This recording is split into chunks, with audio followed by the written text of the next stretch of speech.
Hi hello నమస్తే. Welcome to our channel. మనం రకరకాల స్టోరీస్ వింటాం, రకరకాల మనుషులను చూస్తూ ఉంటాం. సో ఈ రోజు నల్గొండ నుంచి సునీత గారు అయితే వచ్చారు. ఆమె స్టోరీ ఏంటో అడిగైతే తెలుసుకుందాం. మాది నల్గొండ పక్కన విలేజ్ అన్న, కట్టంగూరు అని విలేజ్. నాకు ఆల్రెడీ మ్యారేజ్ అయిపోయింది. ఇప్పుడు 2 years బాబు కూడా ఉన్నాడు. మా హస్బెండ్ తోటి గొడవలు అవుతున్నాయని ఇంకా నేను మా హస్బెండ్ దగ్గర ఉండకుండా మా అమ్మ దగ్గర ఉంటున్నా. ఇంకా అట్లనే గొడవలు పెట్టుకుంటూ ఆయన వెళ్ళిపోయినాడు. వాళ్ళది బెంగళూరు.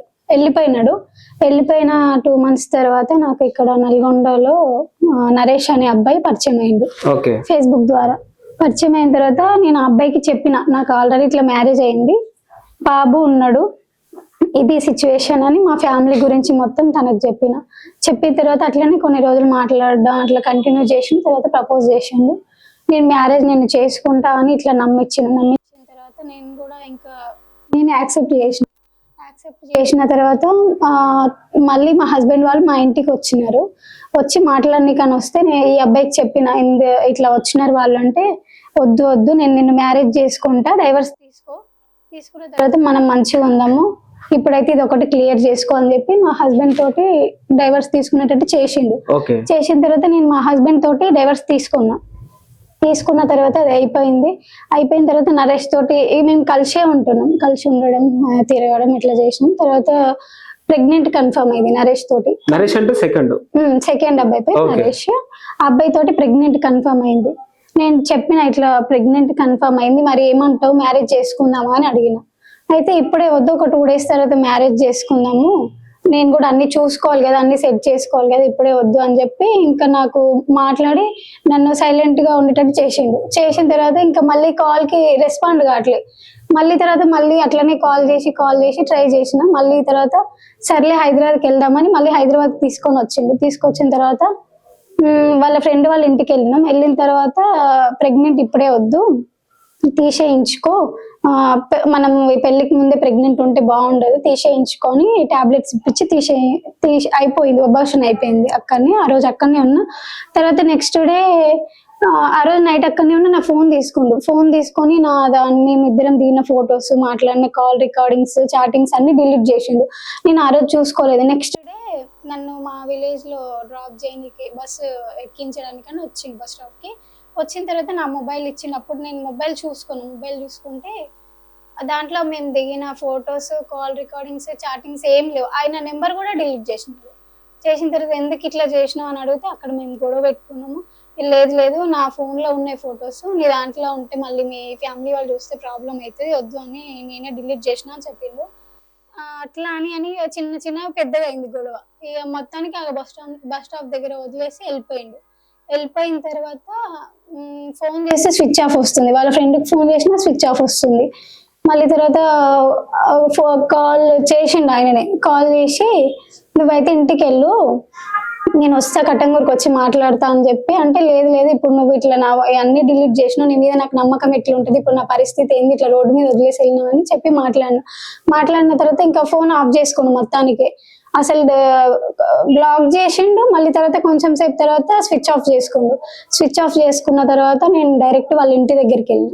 వాళ్ళ ఇల్లు కనుక్కొని వాళ్ళ ఇంటి దగ్గరికి వెళ్ళి వాళ్ళ డాడీ నెంబర్ గిట్ట తీసుకున్నా. నేను ముందే వాళ్ళ డాడీది, వాళ్ళ అన్న నెంబర్ ఆయన ఫోన్ నుంచి తీసుకొని వాళ్ళ డాడీకి కాల్ చేసి చెప్పిన, అంకుల్ ఇట్లా నరేష్ ఇట్లా చేసిండు, ఇట్లా లవ్ చేస్తున్నా అని చెప్పి ప్రెగ్నెంట్ కన్ఫర్మ్ అయినాక తీయించి ఇప్పుడు కాల్ కి రెస్పాండ్ కావట్లేదు, ఇప్పుడు ఏంది అంకుల్ ఏమంటారు, మరి మాట్లాడతారు అబ్బాయి తోటి అని చెప్పి వాళ్ళ డాడీకి చెప్పిన తర్వాత సరే నేను మాట్లాడతా అని అట్లా ఒక 2 days వరకు వెయిట్ చేయించిండు. నేను మాట్లాడతా అబ్బాయితో అంటే నేను కాల్ చేస్తున్నాయి వాళ్ళ డాడీకి. ఈయన ఫోన్ ఆఫ్ చేసుకున్నాడు.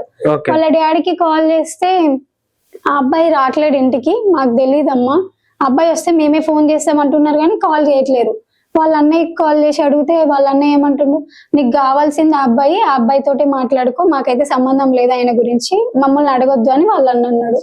తర్వాత ఇంకా 2 days తర్వాత వాళ్ళకి ఇదే చెప్తున్నారు. డైరెక్ట్ వాళ్ళ ఇంటి దగ్గరికి వెళ్ళి అంకుల్ ఇట్లా ఏంది, మీ అబ్బాయి ఇట్లా చేసిండు, ఇప్పుడు నా పరిస్థితి ఏందని వాళ్ళ ఇంటి ముందర కూర్చుంటే ఇంక వాళ్ళు గేట్ వేసుకున్నారు. వాళ్ళ వదిన వాళ్ళ డాడీ గేట్ వేసుకుని వెళ్ళిపోయినారు. అసలు పట్టించుకోకుండా నేను అక్కడనే లోకల్లోనే స్టేషన్కి వెళ్ళి కంప్లీట్ చేసిన తర్వాత అబ్బాయిని పిలిపించిన తర్వాత మళ్ళీ అది ఎక్కడ కేసు కాదు అంటే మా విలేజ్కి పంపించారు.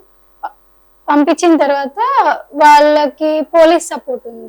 వాళ్ళ మామ వాళ్ళు ఇంతకుముందు రిటైర్డ్ పోలీస్ ఆఫీసర్స్, వాళ్ళకు పోలీస్ సపోర్ట్ ఉందని చెప్పేసి పోలీస్ వాళ్ళు కూడా వాళ్ళ సైడే మాట్లాడారు. పెద్ద మనుషులని మా ఊరోళ్ళతోటి వేరే వాళ్ళతో కూడా మాట్లాడించారు. అడిగిన ఇట్లా ఎందుకు చేసినావు, మ్యారేజ్ చేసుకుందాం అని చెప్పినావు కదా, ఇదంతా ఏందని అడిగితే నేను చేసుకోను, నేను ఏదో టైం పాస్ చేసినాను, ఇట్లా చేస్తావు నేను అనుకోలేని డైరెక్ట్ చెప్పిండు. చెప్పిన తర్వాత అట్లా ఒక 20 days తిరిగిన పోలీస్ స్టేషన్ కి. వాళ్ళు పిలవడం మేము పోవడం, ఆయన చేసుకోను అని చెప్తున్నాడు. ఏమనంటే మీకు అమౌంట్ ఇస్తాం, నీకు ఇట్లా జరిగిన దానికి అమౌంట్ ఇస్తావు, సైలెంట్ అయిపో, లేకపోతే నీ ఇష్టం ఏం చేస్తావో చేసుకో అని ఇంకా బెదిరిస్తారు. బెదిరించి ఇంకా పోలీసు వాళ్ళతో మాట్లాడినా వాళ్ళు ఏం చెప్తున్నారు, ఆయన చేసుకొని అంటున్నాడు, మేమేం చేస్తాం దానికి, ఇంకోటి నీకు కోర్టు నుంచి కూడా డైవర్స్ పేపర్ లేదు కాబట్టి కేసు చేసిన అవ్వదని పోలీసు వాళ్ళు ఒక పక్క. ఇంకోటి ఏంటంటే మాకు సపోర్ట్ లేదు వెనక ఎవరు, మా మమ్మీ ఒక్కతే, మా డాడీ లేడు, ఆమెకు నేను ఒక్కదాన్ని, అన్న తమ్ముళ్ళు ఎవరు లేరు. మరి ఫస్ట్ ఆయనతో ఎందుకు విడిపోయారు? మాకు గొడవలు అయితే ఆయన తాగి టార్చర్ చేయడం, గొడవలు అవుతున్నాయి చిన్న. అరేంజ్ మ్యారేజ్ అది కూడా లవ్ మ్యారేజ్? అరేంజ్ మ్యారేజ్ మా పిన్ని వాళ్ళు చేసి. వద్దు, ఎందుకంటే నేను ఆయనతోటి కలిసినప్పుడు కానీ ప్రతి ఒక్కదానికి నేనే ఆయనకి అమౌంట్ పెట్టిన, నాకు ఎప్పుడు ఆయన అమౌంట్ పెట్టలేదు, నేనే ప్రతిదానికి ఇచ్చిన ఆయనకి. లాస్ట్ కి మా వాళ్ళతో మాట్లాడి ఒప్పించి అమౌంట్ ఇచ్చి వెళ్ళిపోయినారు. తర్వాత ఇంకా మేము ఇద్దరం ఫొటోస్ తోటి ఒక ఇన్స్టా ఐడి క్రియేట్ చేస్తే దాంట్లో మరి ఫస్ట్ హస్బెండ్ కి మీకు ఒక బాబు పుట్టాడు కదా, ఇప్పుడు ఆ బాబు ఎక్కడ ఉన్నాడు? మా దగ్గరనే ఉన్నాడు. మీ దగ్గర వాళ్ళ దగ్గర? మా దగ్గరనే, మా మమ్మీ దగ్గర. మీ మమ్మీ దగ్గర. బాబు పుట్టిన తర్వాత కూడా ఈ అబ్బాయి నేను లవ్ చేసి పెళ్లి చేసుకుంటాడని ఎట్లా నమ్మారు? తను మా ఇంటికి వచ్చి వెళ్ళేది, మా బాబుని కూడా చూసిండు, అయినా పర్లేదు నేను చేసుకుంటా అని ఇంకా నమ్మించేటట్టు చేసిండు. ఇప్పుడు డైవర్స్ ఇవ్వలేదు అని కోర్టు నుంచి అని మీరు అన్నారు కదా, సో మేబీ ఆయనకి ఇష్టం ఉందేమో మీరంటే, అందుకే ఇవ్వలేదేమో. వాళ్ళు వద్దని ఇట్లా పేపర్ రాసుకొని తాలిబొట్టు తీసుకొని వెళ్ళిపోయినారు.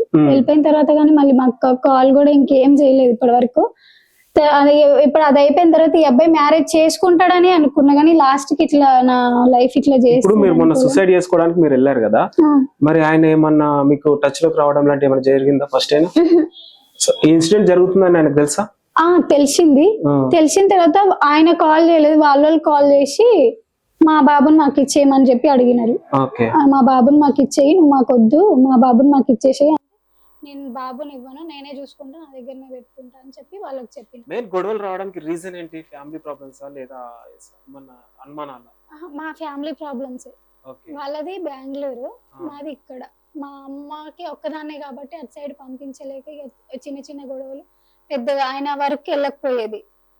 ప్రెగ్నెంట్ ముందు నేనే వర్క్ చేసుకునేది ఈవెంట్స్ హైదరాబాద్ లోనే, నేనే పోయేది. అట్లా గొడవలు అయ్యింది. మరి ఈయన సెకండ్ అయిన బ్యాక్గ్రౌండ్ ఏంది అసలు? ఎందుకు దూరం పెట్టడానికి ట్రై చేస్తున్నారు? అంటే ఓన్లీ వాడుకోవడానికేనా? అప్పటి వరకు నాకు తెలియదు. ప్రెగ్నెంట్ కన్ఫర్మ్ అయ్యే వరకు కూడా నాతో మంచిగానే ఉన్నాడు. కన్ఫర్మ్ అయిన తర్వాత ఆయన ఇట్లా దూరం చేసి ఇట్లా అని ఆయన గురించి తెలిసింది. అంతకు ముందు నాకేం తెలియదు, మంచిగా ఉన్నాడు నాతోటి, కనీసం ఎప్పుడు కూడా గొడవ పెట్టుకోలేదు. మంచిగా ఉన్న తర్వాత మా అమ్మ వాళ్ళు పోలీసు వాళ్ళతో ఏమన్నారంటే, ఫస్ట్ అమ్మాయికి మ్యారేజ్ అయింది, బాబు ఉన్నాడు, ఇంకోటి వాళ్ళ క్యాస్ట్ ఎస్సీ, ఆ క్యాస్ట్ అమ్మాయిని మేము చేసుకోము, అమ్మాయి మ్యారేజ్ అయినా పర్లేదు బాబు లేకుంటే మేము చేసుకునేటోళ్ళం మేము, ఇంకోటి క్యాస్ట్ ఎస్సీ, ఆ క్యాస్ట్ అమ్మాయిని మేము చేసుకోమని పోలీసు వాళ్ళతో చెప్పినారంట. ఆ అబ్బాయి చేసుకోవడానికి రెడీగా ఉండే అంతకు ముందు వరకు. తర్వాత నేను పిఎస్కి వెళ్ళిన తర్వాత వాళ్ళ ఇంట్లో ఏం చెప్పారో తెలియదు, కానీ అప్పటి నుంచి అసలు చేసుకోనంటే చేసుకోనని ఇది అయిపోయింది.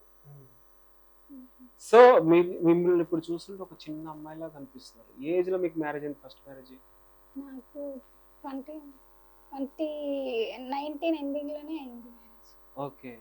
అప్పుడు అనిపించలేదా చిన్న ఏజ్ లో నాకు మ్యారేజ్ చేస్తున్నావు, నాకు అసలు జాబ్ చేయాలని ఉంది, ఇంకా చదువుకోవాలని ఉంది? అంటే అప్పుడు మా ఇంట్లో సిచ్యువేషన్స్ బట్టి అట్లా చేసాను, సిచ్యువేషన్స్ బాగాలేక మ్యారేజ్ చేసుకోవాల్సి వచ్చింది. మరి ఇప్పుడు ప్రధాన డిమాండ్స్ అంటే ఏం చెప్తాం మరి సెకండ్ హ్యాండ్ నుంచి? డిమాండ్స్ అంటే ఏం లేదు, కానీ ఇట్లా అమ్మాయిలతోటి ఇంకా చేస్తున్నాడు. నేను ఒక ఇన్స్టా ఐడి క్రియేట్ చేసిన మా ఇద్దరిది, పెడితే ఒక అమ్మాయి మెసేజ్ చేసింది, మ్యారేజ్ చేసుకున్నావా, ఎందుకు ఇట్లా నా లైఫ్ స్పాయిల్ చేసినావు, నన్ను మ్యారేజ్ చేసుకుంటా అని చెప్పినావు కదా, ఇప్పుడు ఎందుకు వేరే ఆమెతోటి ఉన్నావు, ఆమెను ఎందుకు మ్యారేజ్ చేసుకుంటున్నావు, నా పరిస్థితి ఏంది, నేను సూసైడ్ చేసుకొని చనిపోతా అని అమ్మాయి మెసేజ్ చేస్తే నేను అబ్బాయి లాగా చాట్ చేసి అట్లా ఇది జరిగిందని అమ్మాయికి నేను క్లియర్ గా చెప్పిన. మళ్ళీ తర్వాత రీసెంట్ ఇంకో అమ్మాయి మెసేజ్ చేసింది, ఆ అమ్మాయికి కూడా మ్యారేజ్ అయింది. పాపనో బాబో ఉన్నాడు అమ్మాయికి కూడా. అంటే ఈ వ్యక్తి మ్యారేజ్ అయిన వాళ్ళతోటి కనెక్ట్ అవుతున్నాడు. ఆ అమ్మాయికి కూడా మ్యారేజ్ అయింది. ఆ అమ్మాయి ఏం చెప్తుందంటే ఇన్ని రోజులు నేను కలిసిన నీకు ఇక నుంచి కలవను మాట్లాడను, ఇప్పుడు ఆ అమ్మాయి వచ్చింది కదా అమ్మాయిని మ్యారేజ్ చేసుకొని మంచిగా ఉండు, నేనైతే కలవను అట్లా ఇట్లా అని అమ్మాయి బ్లాక్ చేస్తుంది, అన్బ్లాక్ చేస్తుంది, మెసేజ్ చేస్తుంది. అమ్మాయికి చెప్పిన ఇది ఇది మ్యాటర్ ఇట్లా జరిగింది అని చెప్పిన తర్వాత వాళ్ళు సైలెంట్ అయ్యారు. ఇంకెంత మంది ఉన్నారని తెలియదు. ఇంకోటి ఏంటంటే నల్గొండల స్టేషన్ దగ్గర పోయినప్పుడు అక్కడ మేడం చెప్పింది ఆ అబ్బాయికి ఇంత ముందు ఒక అమ్మాయి మీద కేసు ఉంది, ఎందుకు మళ్ళీ అబ్బాయిని ఎట్లా నమ్మినావు అంటే నాకు తెలియదు మేడం, అబ్బాయి మీద ఆల్రెడీ కేసు ఉంది. ఒక అమ్మాయి ఇంత ముందు కూడా ఒక అమ్మాయిని ఇట్లానే చేసిండంట, సేమ్ స్టోరీ. ఇట్లనే చేసిన తర్వాత మరి ఏమైందో తెలియదు, అబ్బాయి మీద ఇట్లా కేసు ఉందని ఆ మేడం చెప్పింది. ఎందుకు ఇట్లా అమ్మాయిని ఇట్లా చేసినవరా, ఏమైంది నీకు అంటే ఏం సైలెంట్ గా ఉన్నాడు, ఏం మాట్లాడలేదు. ఇంకెంత మంది ఉన్నారు అనేది కూడా తెలియదు. ఇంత మంది అమ్మాయిలకి అన్యాయం చేస్తే పోలీసులు ఎందుకు రియాక్ట్ అవ్వట్లేదు? వాళ్ళ దగ్గర అమౌంట్ ఉంది, అమౌంట్ పెట్టారు. ఇంత అమౌంట్ ఉన్నా పలుకుబడి ఉన్నా పోలీస్ వ్యవస్థ వాళ్ళకే సపోర్ట్ చేస్తుందా? మీరు గట్టిగా మాట్లాడేలాంటి ఏం చేయలేదా? ప్రూఫ్ చూపించలేదా? ఇలా ప్రూఫ్ చూపించిన కాల్ రికార్డింగ్స్, ఫోటోస్, చాటింగ్స్ ఇంకా నేను ముందే మా ఫ్రెండ్స్ కి పంపించుకొని పెట్టుకున్నా. ఆయన డిలీట్ చేసిండు, మా ఫ్రెండ్స్ నుంచి మళ్ళీ నేను పంపించుకున్నా. ఆ ప్రూఫ్స్ అన్ని చూపించినా కూడా వాళ్ళు పోలీసులు కానీ ఎవరేం పట్టించుకోలేదు. వాళ్ళ సైడే సపోర్ట్ చేసి మాట్లాడినారు. ఏమన్నంటే డబ్బులు ఇస్తాం గమ్మునుండు, డబ్బులు ఇస్తాం గమ్మునుండు అంతే. అసలు ఈ వ్యక్తి ఎక్కడ పరిచయం అయ్యాడు, ఎలా నమ్మావు? ఫేస్బుక్ లో పరిచయం అయింది. ఓ ఫేస్బుక్ ద్వారా ఎలా నమ్మావు అసలు? ఫేస్బుక్ లో పరిచయం అయింది. అప్పటికి నేను ఒక ఆయన రిక్వెస్ట్ పెట్టిన 3-4 days కి నేను చూసుకొని నల్గొండ అని ఉండేసరికి మా వాళ్ళు ఎవరైనా ఉండొచ్చు, మా ఇక్కడ నల్గొండ లోకల్ వాళ్ళే కదా అని యాక్సెప్ట్ చేసి ఫస్ట్ అంతగానో ఏం ఛార్జ్ చేయలే. ఒక 1 week కొంచెం ఛార్జ్ చేసినాం. తర్వాత అట్లా ఛార్జ్ చేస్తూ ఇట్లా. కాదమ్మా, ఇప్పుడు ఈ సోషల్ మీడియాలో చాలా స్టోరీస్ వింటూ ఉంటాం, చూస్తూ ఉంటాం. ఒక మనిషిని నమ్మాలంటేనే భయము, సొంత మనిషినే నమ్మలేని పరిస్థితి ఉంది ఇప్పుడు. అలాంటిది ఆయనని ఎలా నమ్మకం పెట్టుకున్నావు? ఆయన పైన ఎలా నమ్మావు అసలు మ్యారేజ్ చేసుకుంటా అని చెప్పి అది ఇది అని మాయ మాటలు చెప్పి నన్ను నమ్మొచ్చింది. లాస్ట్ కి నా లైఫ్ అసలు ఎటు కాకుండా చేసిండు. ఇప్పుడు మీ ఫ్యామిలీ నుంచి ఎలాంటి సపోర్ట్ ఉంది ఇంత ఇన్సిడెంట్ జరిగినాక? మా అమ్మ ఒకతే, ఆమె ఏజ్డ్, ఆమె ఏం చేయలేదు, ఆమె ఏం మాట్లాడలేదు. ఆమె ఏమన్నా మాట్లాడినా ఆమె కూడా డబ్బులు ఇస్తాను నువ్వు గమ్మునుండిపోని ఆమె మీ మమ్మీకి కూడా అట్లా అని చెప్పి మాట్లాడారు. నాకు సపోర్ట్ లేదని చెప్పి వాళ్ళు పోలీసు వాళ్ళు వాళ్ళ సైడే, పెద్ద మనుషులు వాళ్ళ సైడే, అందరూ వాళ్ళ సైడే మాట్లాడారు. అసలు ఏం మాట్లాడాలో అర్థం అవ్వట్లేదు. అసలు ఆ అబ్బాయి ఎందుకు ఇట్లా చేస్తుంది, ఎందుకు అమ్మాయి ఇంకెంత మంది ఉన్నారని కూడా తెలియదు. ఇంకా బయట పడతారు, నాకు తెలిసి ఇంకా బయట పడతారు, ఎంత మంది ఉన్నారని కూడా తెలియదు. ఎందుకు ఇట్లా మోసం చేస్తుంది? అసలు ఆ వ్యక్తి పైన సీరియస్ యాక్షన్ తీసుకోవాలి, ఎందుకంటే ఇంత మంది బాధితులు ఉన్నారు కదా. సో ప్రధానంగా మీరు చూపించడం లాంటి చూసారు, ఇవన్నీ చాటింగ్ గానీ ఇట్లా చాటింగ్స్ ఉన్నాయి, పోలీసులకు చూపించారా? వాళ్ళకేం చూపించలేదు. ఆ ఇన్సిడెంట్ అయిన తర్వాత నాకు తెలిసింది ఒక్కొక్క అమ్మాయి గురించి. మళ్ళీ ఇన్సిడెంట్ తర్వాత తెలిసింది కదా, మళ్ళీ వెళ్ళి పోలీసు వాళ్ళకి చెప్పడం లాంటి ఏం చేయలేదు? ఏం చేయలేదు. ఒకవేళ ఇప్పుడు నేను ఏమన్నా చేసినా నువ్వు అమౌంట్ తీసుకున్నావు కదా, నీకు ఎందుకు ఇప్పుడు అని నేను వేరే వాళ్ళకి చెప్పిన, వాళ్ళ సైడ్ పెద్ద మనిషి వాళ్ళకి చెప్తే నువ్వు అమౌంట్ తీసుకున్నావు కదా నీకెందుకు అన్నట్టు. మీరు అమౌంట్ తీసుకున్నారు కాబట్టి సైలెంట్ గా ఉండాలని వాళ్ళ డిమాండ్. అమౌంట్ తీసుకున్నా నువ్వు సైలెంట్ గా ఉండాలి అంతే. ఇంకోటి ఏంటంటే రీసెంట్ గా నేను ఫస్ట్ ఇంటర్వ్యూ ఇచ్చిన వాళ్ళకి, వాళ్ళ తరపున అబ్బాయి నరేష్ అనే వాళ్ళ రిలేషన్స్ ఎవరనేది తెలీదు. రీసెంట్ గా కాల్ చేసి అమ్మాయిని మా నరేష్ మ్యారేజ్ చేసుకుంటా అంటుండు, అమ్మాయితో మ్యారేజ్ కావాలి, మీరు అమ్మాయితో మాట్లాడి ఒప్పించండి అని వాళ్ళతో మాట్లాడిరంట, అన్న వాళ్ళతోటి. తర్వాత మీరు ఎవరు అనేది మాకు తెలీదు, ఇట్లా అమ్మాయి గురించి అడిగితే మేము చెప్పాము, అమ్మాయి నెంబర్ ఏమన్నా మేము ఇయ్యము, అసలు మీరు ఎవరు అని అంటే వాళ్ళ ఐడి ప్రూఫ్స్ అవి ఏమో పంపించారంట. అబ్బాయితో మ్యారేజ్ కావాలి అని ఇప్పుడు వాళ్ళని అడుగుతున్నారంట.